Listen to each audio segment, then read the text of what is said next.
May isa tayong cream dory. Gagawin natin ng fish fillet.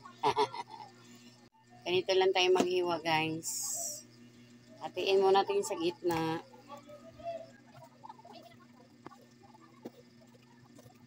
Ito, guys.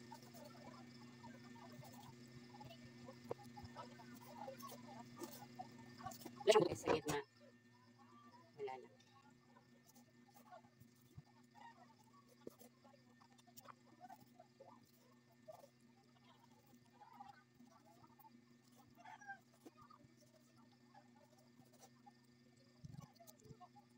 Dalawa siya. Dalawa. Bakit siya? Kasi siya, parcel. Sa gusto rin niya binili. Ang ginawa ba?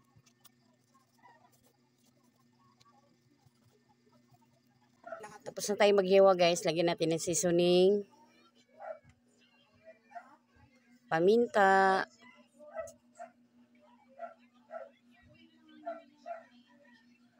Konting asin. Ihalo muna natin, guys.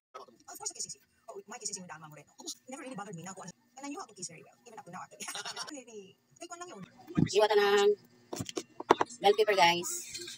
Ganito lang natin gawin, guys, para makita siya. Lakihin natin. Ano to? Para makita siya. Nandiyan na. You're done, you got your hair? Umuwi na yung upo kong galing na paggupit. Because Brent, kasi dati pag may paggupit yan, umiiyak.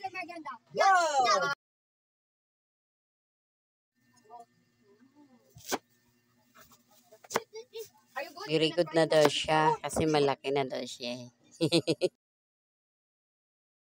Kuyas ko pala, malaki yung pagkahiwa. Kaya ni isa-isa ko rin tinatanggal.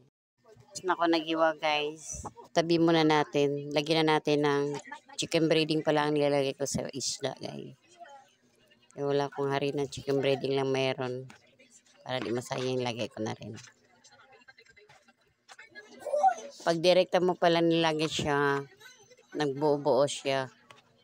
Kaya nagtunaw din ako ng chicken breading ganito. Madali na lang siya i-mix-mix sa isda. Kaya nagtunaw din ako ng chicken breading.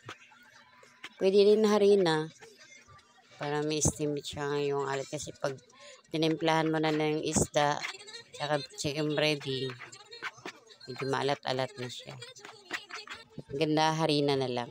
Na natin ng lagyan din natin sa breadcrumbs bago natin siya prituhin.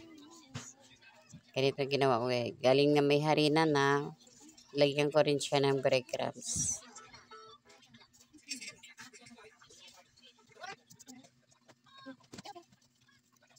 Tapos na lahat ng ginawa ko, guys. Ito na.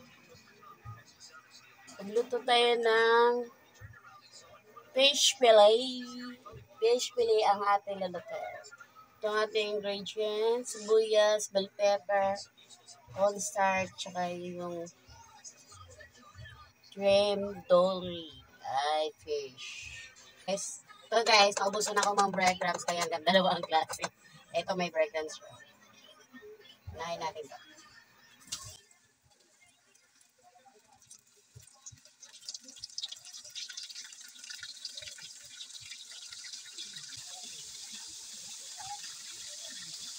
Wala naman natin natin. Madali naman siya maluto kasi maluto siya pagkaniwa.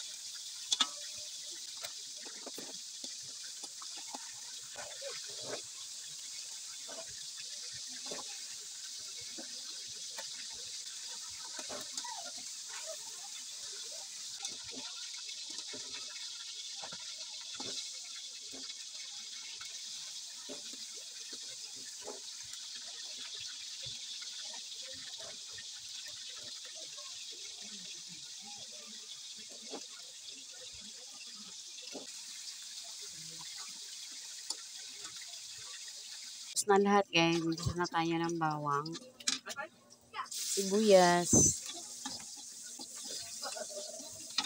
saka bell pepper, Kung meron kayong bell pepper nga green, mas maganda din dalawang kulay para maganda tingnan.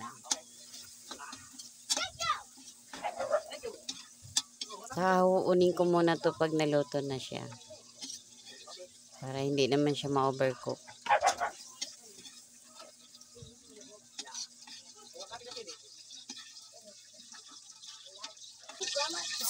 Lagay mo na ang konting tubig. Paminta.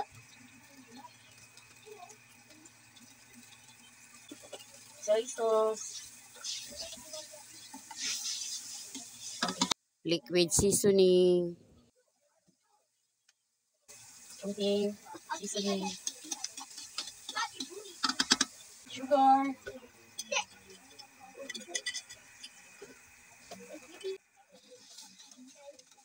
Halo natin guys para matunay yung sugar. Dagdagan ko pala ng konting tubig. Lagyan tayo ng tomato paste.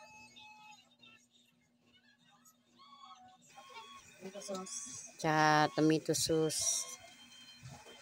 Tansa-tansa lang to guys. Kasi kung mahilig magtagal-tagal eh. Basta tikman ko lang kung tama na siya. Lagyan na rin natin yung pineapple juice.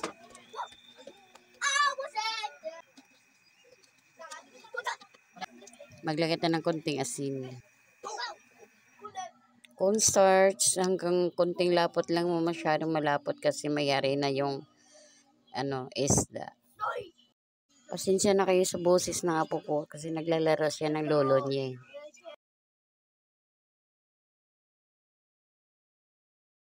Tikman na natin guys. Lagay ko na yung pineapple jam. At saka yung gigisa nating sibuyas saka bell pepper. Balik ko na.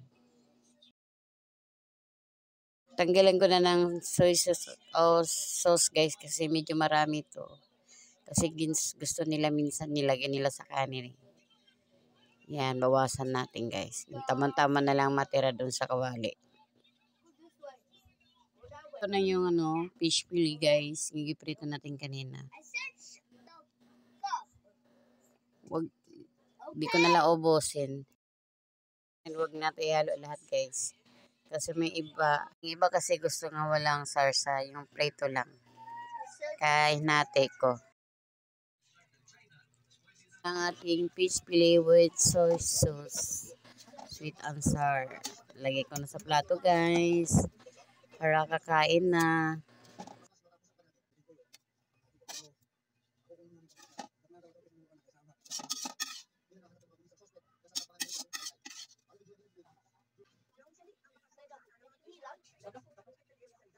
Hi guys.